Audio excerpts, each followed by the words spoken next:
Ciao a tutti, Accademia del Fumetto Siena, il nostro canale YouTube. Ecco la prima puntata in cui parliamo del lessico fondamentale del fumetto. Un po' qualche termine tecnico, ma neanche tanto, per capire di cosa parliamo.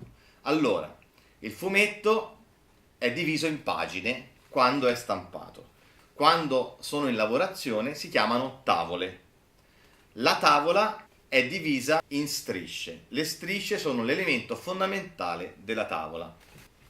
Così, è una cosa importante che riguarda le tavole e le strisce è che la quantità delle strisce determina il formato del libro per un fumetto che poi stampiamo su carta. Per cui, per esempio, Diabolic ha 2 strisce perché è un formato pocket, tascabile. Il fumetto popolare italiano di base text ha 3 strisce e invece per esempio il formato popolare francese, pensate a Asterix o Tintin, ha 4 strisce di base perché è grande così. Quindi il formato 3-4 strisce anche quando le strisce sono verticali, perché di base comunque hanno una suddivisione orizzontale e riconoscibile. È importante quindi, se noi pensiamo un fumetto, pensare subito più o meno per quale mercato lo proponiamo, perché se noi facciamo un fumetto a 3-4 strisce presuppone una grandezza di libro che magari certi editori non pubblicano, così come se invece facciamo un fumetto avventuroso per un editore francese non faremo una 2. Quindi è molto importante iniziare a muoversi, capire più o meno il mondo editoriale e i formati che ha, perché il formato non è a piacere. La maggior parte degli editori pubblica delle collane con un formato abbastanza comune tra un libro e l'altro della collana, per cui molto potrebbero non avere spazio per un nostro progetto se il formato magari è decisamente fuori collana. Per cui iniziamo a esplorare il mercato, cerchiamo di capire gli editori che ci interessano, che cosa pubblicano, in che formato, e presentiamo e prepariamo dei progetti adatti a quel formato. Se volete stare tranquilli, lavorate sempre sulle 3 strisce in questo modo, perché le 3 strisce si prestano sia a una stampa più piccola che vanno bene anche per una stampa più grande, fino ad A4, per cui in qualche modo su un progetto a 3 strisce state tranquilli. Le strisce a loro volta si dividono in vignette. La vignetta è la scansione temporale della scena a fumetti. La vignetta può essere piccola o può essere grande a seconda della regia e del tempo narrativo. Questo è un principio, non è casuale. Esistono vignette molto piccole, come usate per esempio per dei dettagli, ed esistono vignette che occupano anche 2 strisce o vignette a tutta pagina che si chiamano splash page, dal termine dei fumetti americani. Così il fumetto all'interno ha lo spazio delle strisce, delle vignette, e quindi all'interno delle vignette ci sono i disegni e il testo. Il testo è racchiuso dentro degli spazi che sono i balloon, così, o didascalie, che sono quei rettangoli dove c'è la voce fuori campo. Vediamoli nel dettaglio. Allora, il fumetto, chiamato comunemente balloon, ha una forma ellissoide più o meno, fatta a mano, fatta al computer. Prevalentemente oggi si fanno a mano o al computer, o a mano al computer sulla tavoletta, oppure con delle forme geometriche, e prima, ma ancora alcuni lo fanno, con dei righelli, quelli a ellisse.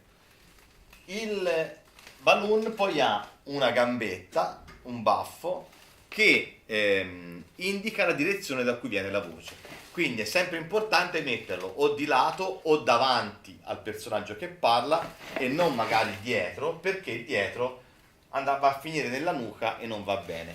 Questo riguarda come progettiamo la vignetta, perché la vignetta va progettata considerando il balloon nello spazio. Poi vedremo anche questo.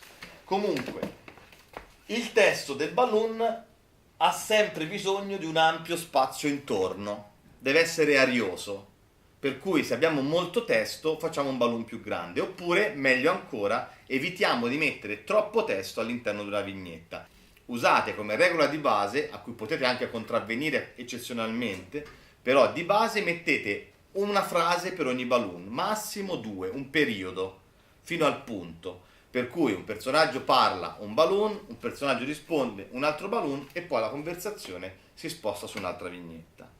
Ok? Evitate cose molto verbose perché oggi specialmente la lettura deve essere molto facilitata. Questo è il balloon. La didascalia è quel rettangolo che serve per esprimere la voce fuori campo. Così, per cui il primo, vediamo, è un balloon con il testo. Il secondo, ne vediamo dopo, il terzo è la didascalia con il suo testo. La didascalia si usava tradizionalmente, o si usa ancora nei fumetti, per esempio bonelliani, tipo Tex o Diabolic, in Topolino, con la voce fuori campo del narratore che spiega appunto Topolinia di pomeriggio, oppure intanto nella valle, eccetera, eccetera. Questo è un po' vintage, è un po' classico, per come è classica la voce del narratore in un film. Di solito oggi non si usa quasi mai, è tipica di un certo cinema di genere molto caratterizzato e quindi connotato da questi elementi come la voce del narratore, come le detective story.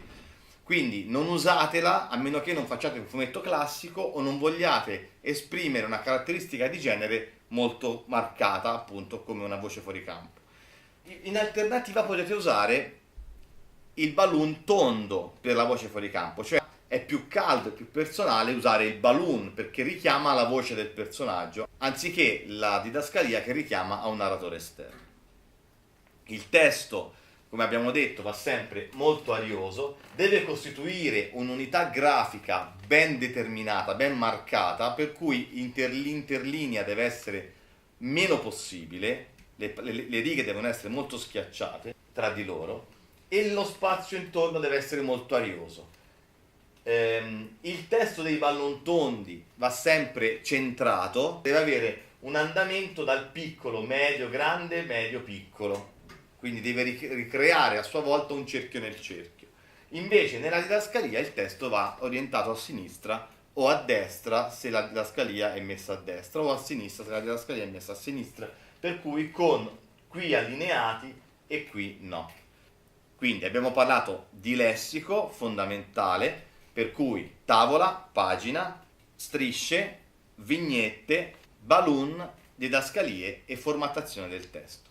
Un saluto, al prossimo video, seguiteci, commentate, fate mi piace se vi è piaciuto e iscrivetevi al nostro canale. Un saluto da Daniele Marotta, al prossimo video, a presto. Ciao ciao!